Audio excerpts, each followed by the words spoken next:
Thank you, ladies and gentlemen. Good evening or good night. Tonight we have done three important things.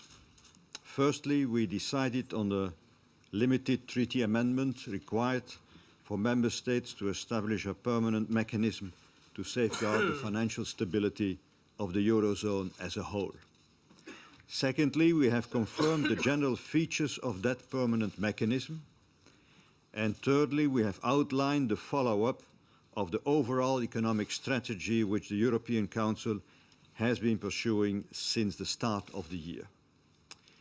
First, regarding the treaty amendment required for a permanent crisis mechanism. Since our October meeting, I consulted the members of the European Council about it, and tonight we agreed on a draft decision. This includes the text of the treaty amendment itself, and it consists of two sentences to be added to Article 136 of the treaty. You are already familiar, I think, with the text. The member states whose currency is the euro may establish a stability mechanism to be activated if indispensable to safeguard the stability of the euro area as a whole. The granting of any required financial assistance under the mechanism would be made subject to strict conditionality. We agreed on this text after, I think, 1 hour and a half of discussion. This amendment will not increase the competence of the Union and only affect the members of the Eurozone themselves. And that's why everybody agreed to use a simplified revision procedure. After an opinion of the European Parliament, the European Commission and the Central Bank, the European Council will turn the draft decision of today into a full decision by March 2011 at the latest. Then the amendment will have to be approved in each member state. The aim is for the amendment to enter into force the 1st of January 2013 at the latest, so that the permanent mechanism can itself be put in place in June 2013. Second, concerning the features of the stability mechanism, in October the Commission was asked to undertake the preparatory work. In the meantime, that part of the work has been accelerated, resulting in a statement by the Eurogroup finance ministers on the 28th of November, and we fully endorse, as a European Council, that statement today.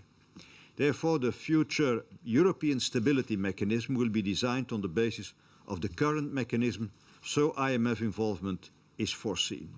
The European Union will continue to adhere strictly to standard IMF and international practices.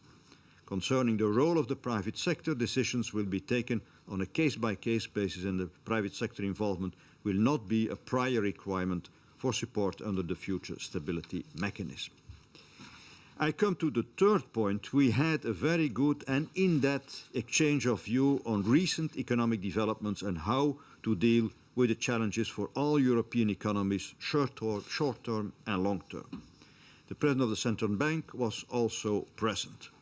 The dinner discussion has confirmed the sense of determination and unity amongst the member states and the institutions. Everybody around the table shared the basic analysis. I insist, all 27 agree, even if the analysis concerns specifically the 16 euro countries. We thus have a joint strategy to make our economies crisis-proof and to enhance structural economic growth in Europe. Let me mention the elements of that joint strategy. 3 points concern work to be done by the national governments: fiscal responsibility, stimulating growth, and thirdly, the 2 countries with support programs are forcefully implementing the necessary measures, and we all welcome the efforts of those 2 governments, Greece and Ireland, and their populations. 2 other points concern work to be done by the member states and institutions of the European Union together. And that's the work of, firstly, the European Council requests the other institutions to make sure that all the decisions adopted in October regarding the stability and macroeconomic surveillance will be in place by summer 2011, and it is our common duty. And the second is we agree to conduct new stress tests in the banking sector to ensure full transparency in the broader context of the EU annual exercise. Furthermore, we express full support of the action of the ECB. The ECB We support them in its independent responsibility to ensure price stability, solidly anchor inflation expectations, and thereby contribute to financial stability of the euro area. And we are committed to ensuring the financial independence of the central banks of the euro system. Ladies and gentlemen, our determination is clear. The heads of state and government of the eurozone stand ready to do whatever is required to ensure the stability of the eurozone as a whole. We took decisions collectively, and are decisions taken by the EU member states and by the institutions. The political will of all member states and institutions to do what needs to be done is thus beyond doubt. In the course of this year, we have collectively ensured the stability of the euro. The strong political bonds between the members of the Union have been confirmed.